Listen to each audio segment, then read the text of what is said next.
I still remember those summer barbecues when I was a kid. The smell of hickory smoke drifting through the backyard. Dad laughing by the grill. Mom setting the picnic table with her famous potato salad.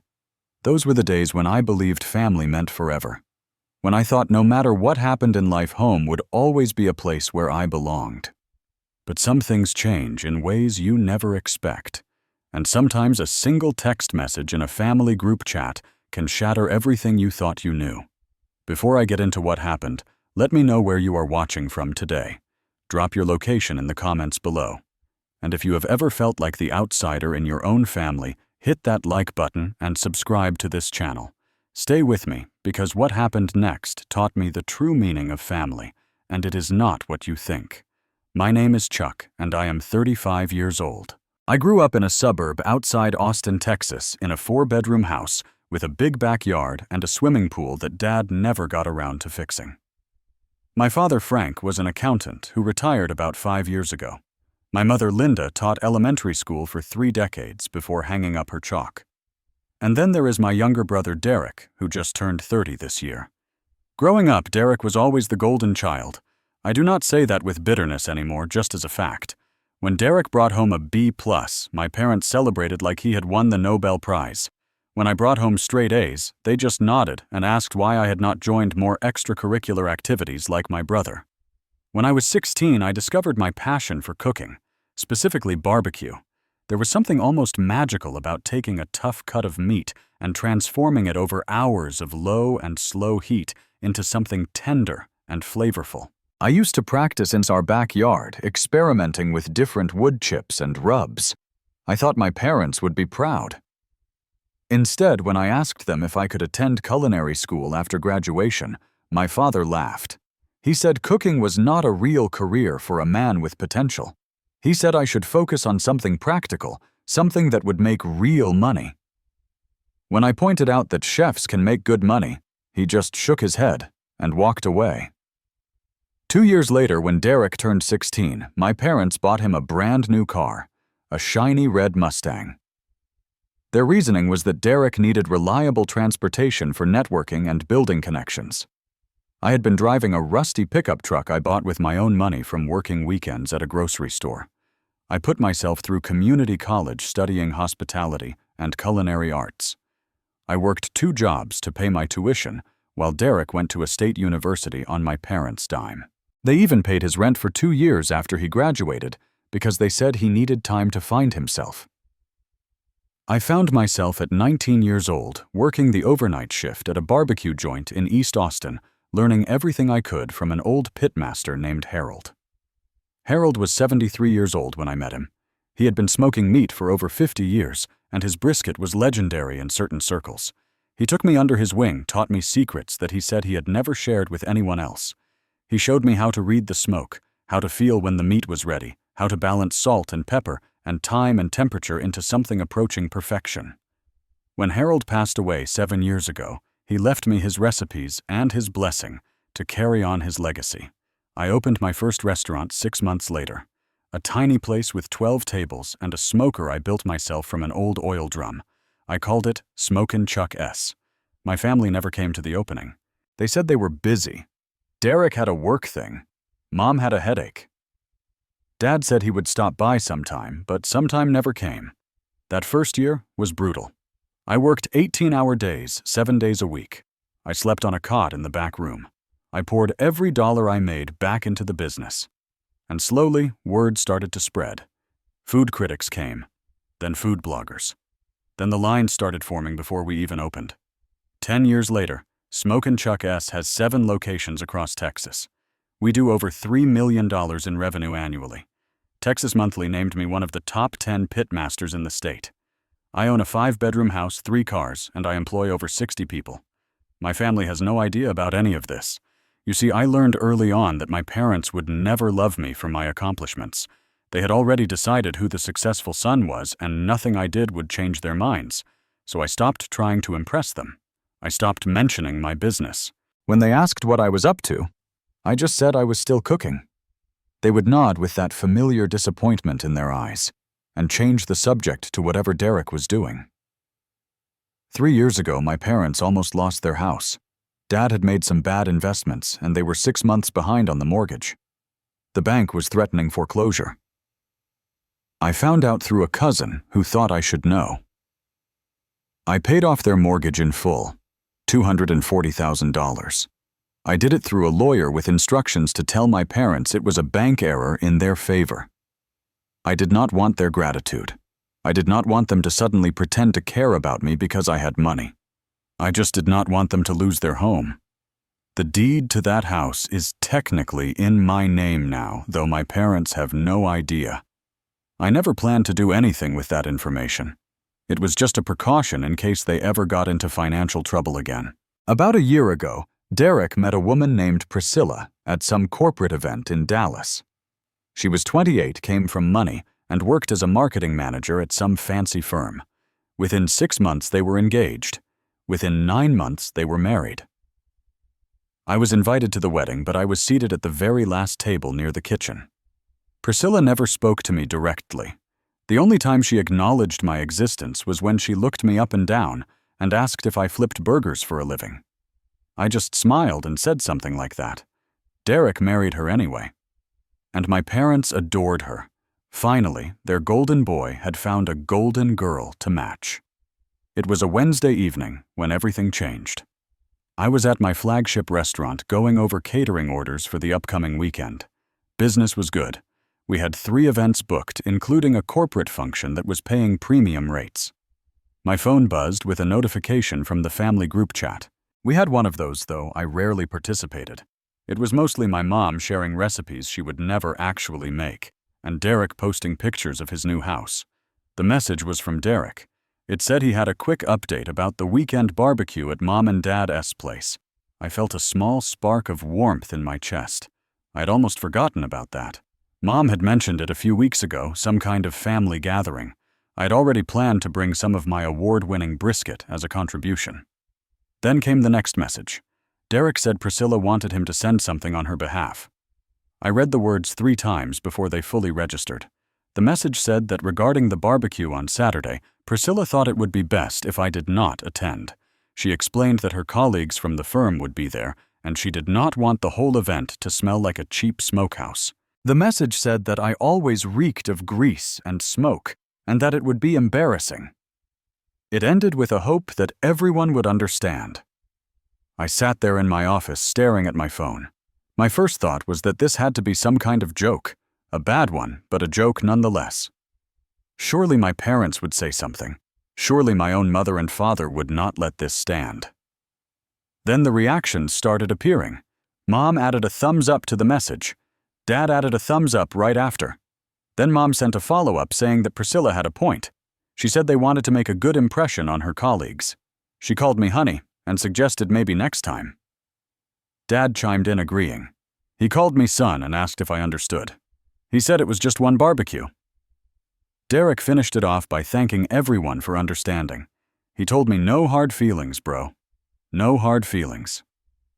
I sat in the darkness of my office for a long time after that. The sounds of the restaurant filtered through the walls, the clatter of dishes, the murmur of satisfied customers, the sizzle of meat on the smoker. Everything I had built over 15 years, and to my family, I was still just an embarrassment. Memories flooded through me.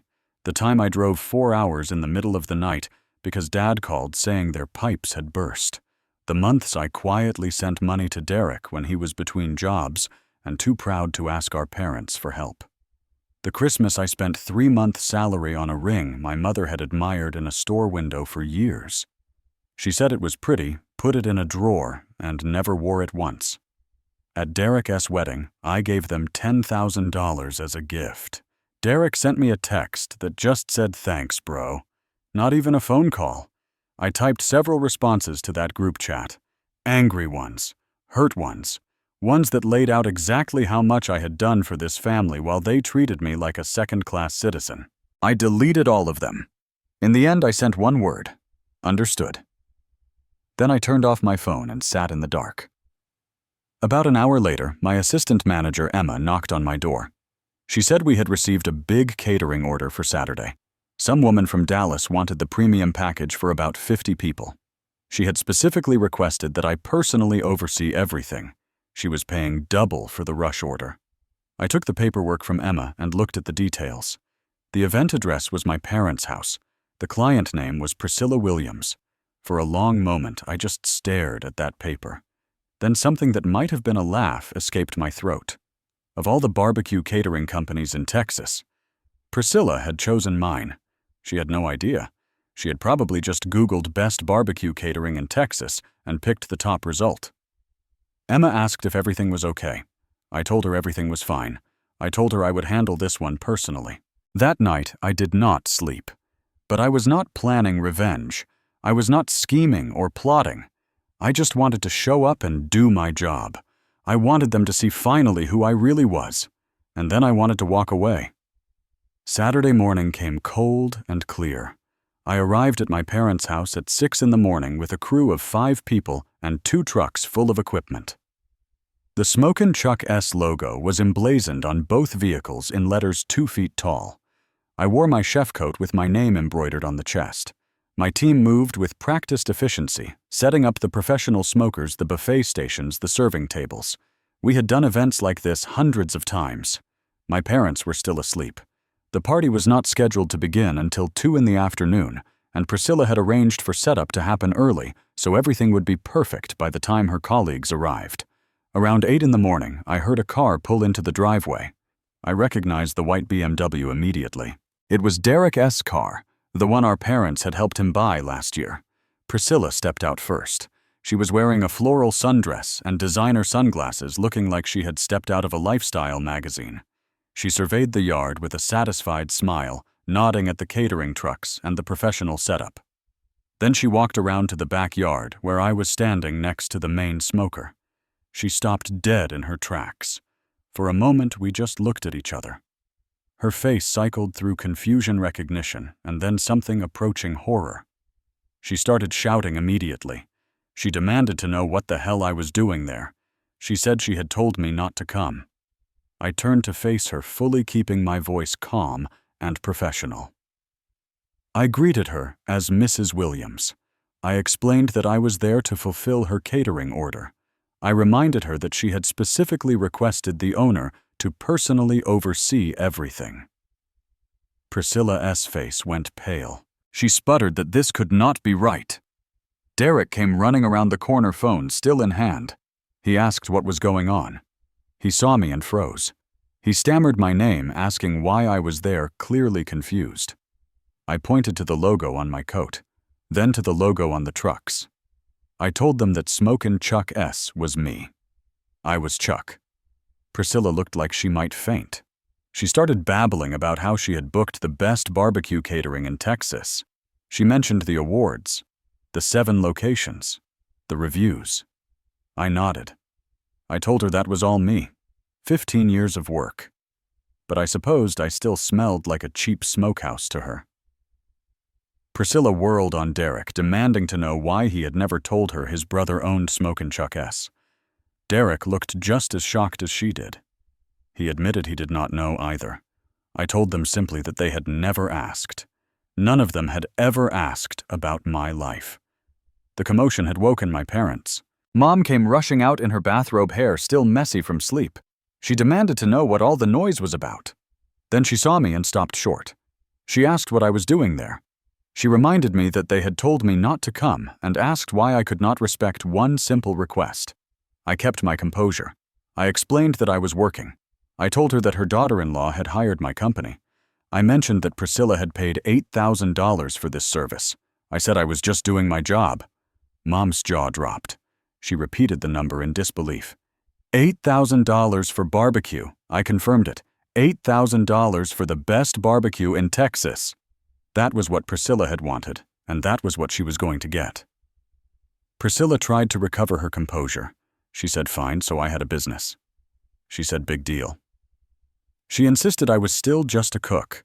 She mentioned that her family owned actual real estate. I let a moment of silence hang in the air. Then I spoke. I asked my parents if they remembered what happened 3 years ago. I asked if they remembered when their mortgage had suddenly been paid off. I mentioned the letter they had received saying it was some kind of bank error in their favor. They both nodded, slowly confused about where this was going. I told them there had been no bank error. I had paid it off. $240,000. I told them the deed to this house was technically in my name, though I had never planned to do anything with that information. The silence that followed was absolute. Mom grabbed onto a nearby chair to steady herself. Dad's face had gone completely white. Derek looked at me like he was seeing a stranger. Derek finally found his voice. He asked why I had never said anything. I told him the truth. I said I had wanted them to love me for who I was, not what I had, but I guessed that had been too much to ask. Priscilla tried one last time to salvage the situation. She declared that this changed nothing. She said she still did not want me at her party. She claimed she did not care how much money I had. I smiled at her. I told her that was totally fine because I was not staying for her party anyway. I turned to my team and told them to pack everything up. I said we were leaving. Priscilla started screaming. She said I could not do that. She reminded me she had paid $8,000. I told her I would refund every cent. But I told her I did not work for people who disrespected me. I said that was company policy. My team started dismantling the setup. Dad tried to intervene. He told me to hold on. He called me son and said we should talk about this. He admitted maybe they had been a little harsh. I stopped and faced him directly. I asked if he thought a little harsh covered it. I reminded him he had liked a message that called me an embarrassment. I reminded Mom she had agreed I should be excluded from my own family. I told them that for 35 years I had tried to earn their respect. I said I was done trying. Mom started crying. She begged me to reconsider. She said we were family. I looked at her with more sadness than anger. I told her that family did not treat each other like this. I said I had learned that the hard way. Before I left, I placed an envelope on the patio table. I told them it was the deed to the house. I said I was signing it back over to them. I said I did not want anything connecting me to this place anymore. Then I walked away. I did not look back. The drive back to my restaurant was quiet. My team knew something significant had happened, but they had the grace not to ask questions. Emma rode in the passenger seat, occasionally glancing over at me with concern. When we got back, I went straight to my office and closed the door. I sat there for hours, not really thinking, just existing. My phone had been blowing up since I left. Missed calls from Mom, Dad, Derek. Even a long text message from Priscilla that I did not bother reading. I did not respond to any of them. I needed time to process, to grieve the family I had always wanted, but never had. About a week later, Harold S. widow Margaret called me. Word had apparently spread through the Texas barbecue community about what had happened. She told me Harold would have been proud of how I handled myself. She said sometimes the family we choose is more valuable than the family we are born into. Her words stayed with me. Emma and my team surprised me with a small gathering at the restaurant a few days later. They had decorated the private dining room with streamers and a banner that said, "Family comes in all forms." They told me I was their family, and they had my back. I'm not ashamed to say I cried. The weeks that followed were difficult. I started seeing a therapist, something I probably should have done years ago. She helped me understand that I was not responsible for my family's inability to appreciate me. She helped me recognize the patterns of favoritism and emotional neglect that had shaped my childhood. Most importantly, she helped me forgive myself for spending so long seeking approval from people who were incapable of giving it. About 3 months after the barbecue incident, Derek showed up at my restaurant. He came alone during the quiet hours between lunch and dinner. He looked different, thinner, tired. The confidence that had always defined him seemed to have evaporated. He told me Priscilla had left him.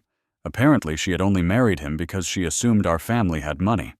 When she discovered that I was the successful one, and Derek was, in his words, just average, she filed for divorce. She had expected to marry into wealth, and instead found herself connected to the family embarrassment. I told him I was sorry to hear that. And I meant it. Despite everything, I did not wish suffering on my brother. Derek apologized. Not just for the barbecue, but for 30 years of treating me like I was less than him. For never standing up for me. For buying into our parents' narrative that he was the special one, and I was just the weird kid who liked to play with fire and meat. I told him I appreciated him saying that. But I also told him it was going to take time. He nodded, He understood. He did not ask for immediate forgiveness or try to rush the reconciliation. He just said he would be there whenever I was ready, and then he left.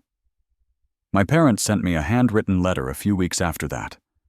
Not a text, not an email, but an actual letter on actual paper. They acknowledged they had failed me as parents. They did not make excuses or try to explain away their favoritism. They simply admitted they had been wrong and asked for my forgiveness whenever I was ready to give it. I read that letter many times. Some nights I cried over it. I was not ready to forgive them, but I was not consumed by anger anymore either. That felt like progress. A year has passed since that Saturday morning. My business continues to grow.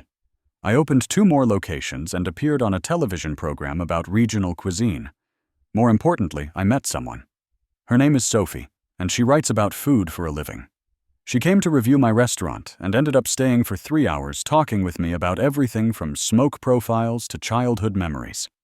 Sophie loves me for who I am, not for my success, not for my money, just for me. She thinks it is wonderful that I spent 15 years building something from nothing. She thinks it is beautiful that I still get excited about a perfectly rendered brisket.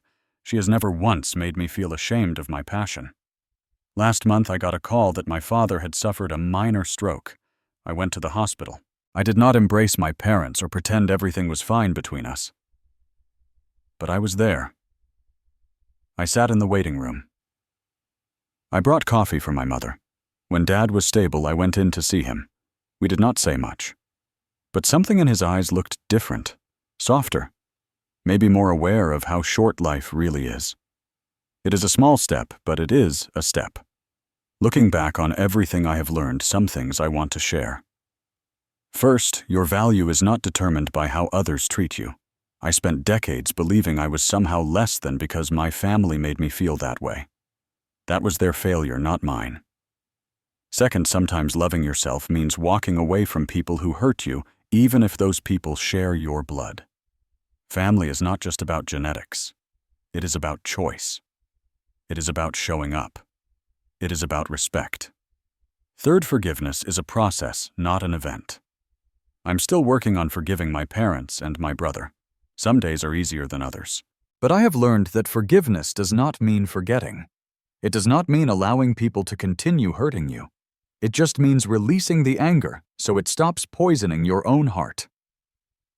Finally, the family you choose can be just as meaningful as the family you are born into.